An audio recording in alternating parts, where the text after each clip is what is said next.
Assalamualaikum warahmatullahi wabarakatuh. Saya Amanda Rizi Kurnia, NRP 051194094 dari jurusan Teknik Informatika Angkatan 2019.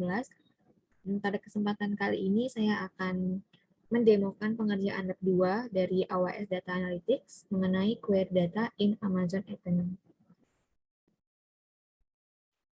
Untuk langkah pengerjaannya, di sini kita sudah membuka AWS Management Console. Kemudian pada menu services pilih Athena dan kemudian klik Get Started. Di sini ada services, kemudian kita pilih Athena.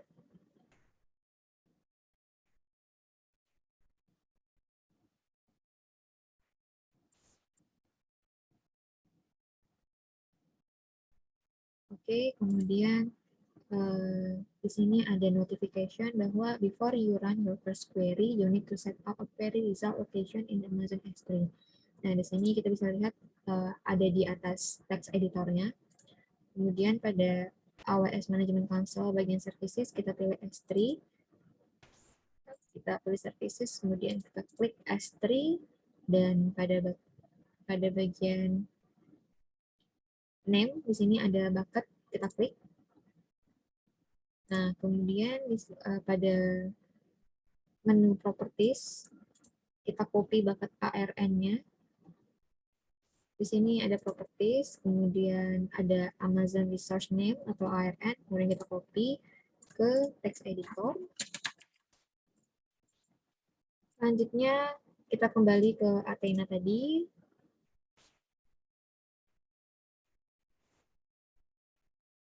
Oke, kemudian kita klik set up a query result location in Amazon S3. Nah, ini kita klik. Selanjutnya untuk query result location-nya itu kita isikan dengan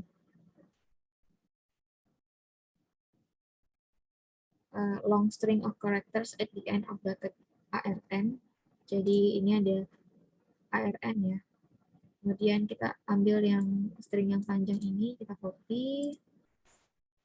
Kemudian namanya itu harus diawali dengan S3 titik 2 double slash S3 titik 2 double slash, kemudian kita paste.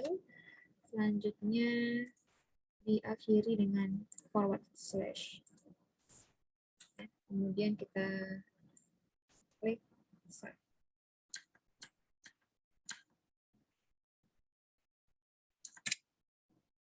Sudah bersave.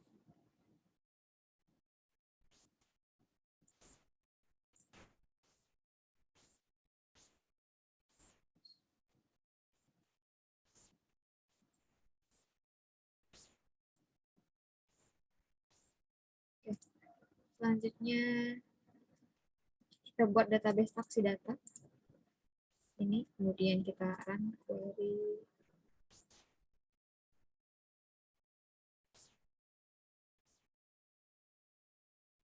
Kemudian sini kita run query. Nah, ini query successful. Kemudian di bagian navigation panel sebelah kiri kita bisa melihat bahwa ada database taksi data di sini. Kemudian kita akan membuat tabel, create tabel, dan kemudian kita pilih from S3 bucket data. Di sini ada create tabel, kita pilih yang from S3 bucket data. Kemudian database-nya kita pilih yang taksi data, untuk nama kita pilih yellow, dan lokasinya kita copy paste dari sini.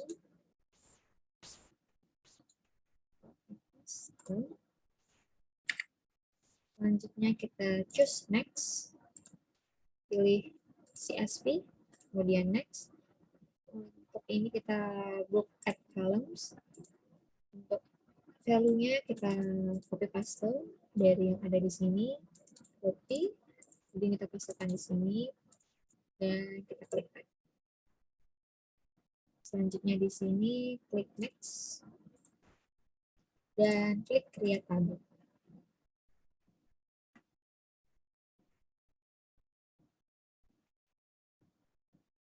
Nah, kita bisa lihat di bagian kiri sudah terbuat tabel baru yang namanya itu yellow.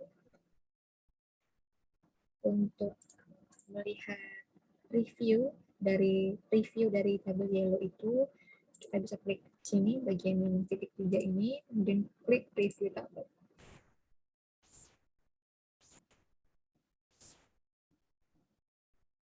Nah, di sini hasil previewnya dari tabel yang baru kita buat. Kemudian task yang kedua kita akan mengoptimize database. Jadi di sini untuk 2.1 kita akan membuat tabel untuk data dari Januari 2017.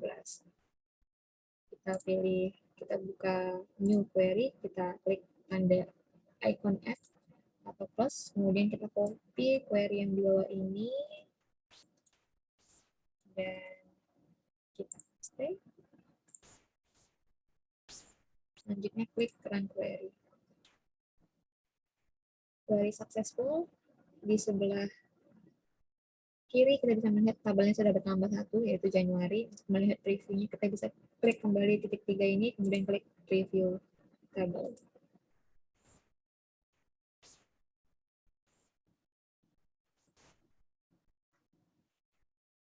Nah, ini adalah preview dari tabel yang baru kita buat tadi. Jadi di sini datanya itu adalah yang pada bulan Januari tahun 2017. Selanjutnya itu tes yang 2.2, kita akan menjalankan sebuah query menggunakan data yang tidak dipisahkan ke dalam bucket. Kita copy yang ada di sini, kemudian di sini kita ringkas saja, kemudian run query.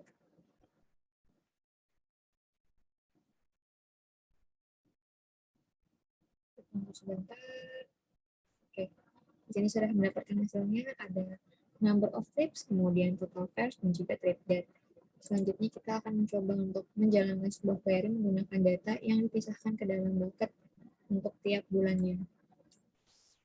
Kita copy, saya di sini.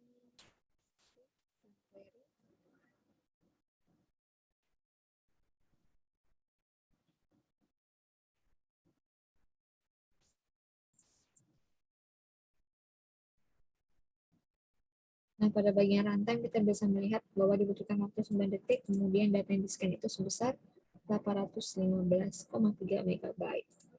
Selanjutnya adalah yang 2.4, kita akan query partition data. Di sini ada pay type. Yang pertama, yang satu itu untuk credit card, 2 itu untuk cash, 3 untuk no charge, 4 untuk dispute, 5 untuk unknown, dan 6 untuk voided trip. Selanjutnya 2.4.1 partition the data. Yang pertama kita buat tabel untuk partition yang pay type 1. Kita copy query-nya, kemudian kita paste, kita paste, kemudian kita run.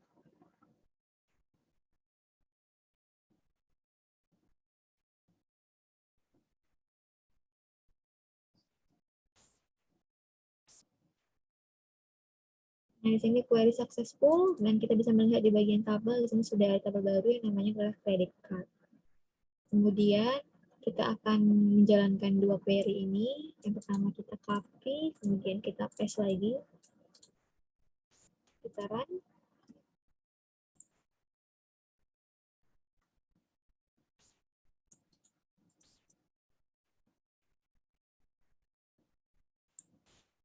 Nah, di sini kita bisa melihat runtime-nya.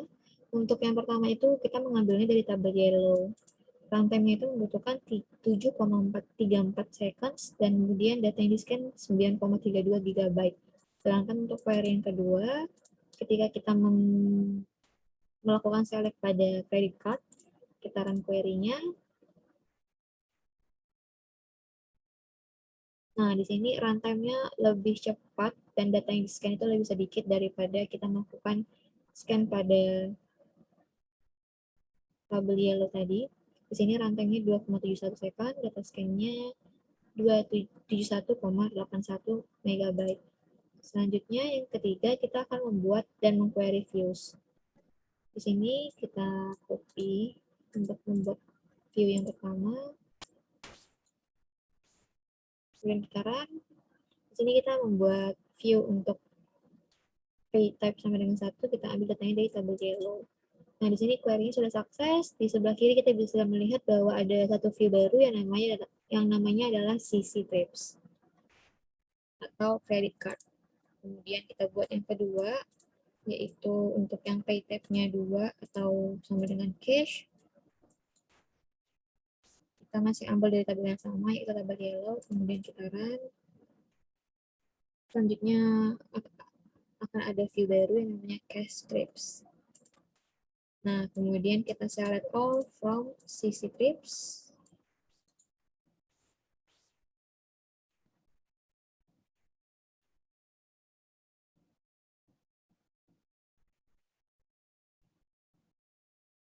Nah, di sini sudah muncul. Kemudian yang kedua, select all from cash trips.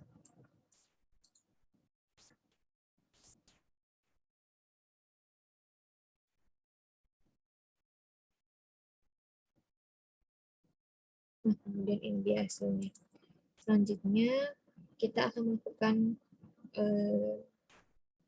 akan menggunakan sebuah view untuk menjoinkan data dari dua tabel. Nah, misalnya pada query yang di bawah ini kita akan menjoinkan data dari dua views. Jadi data yang akan dijoinkan itu adalah credit card dan juga cash untuk dua vendor yang berbeda dari si taksi data tadi. Ini kita copy saja sintaksnya, kemudian kita paste. Ini create view, kemudian ada select dari yellow pay tab-nya yang pertama, yang satu.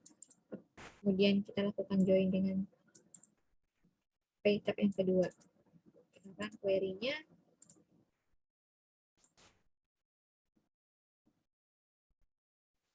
Nah, di bagian view sudah ada view baru ya, yang namanya itu compare pay. Untuk melihatnya kita bisa preview.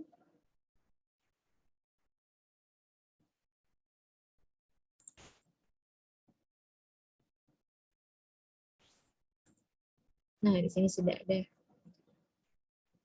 Untuk vendor yang pertama itu yang ID-nya 1, sisi totalnya segini, kemudian cash totalnya segini.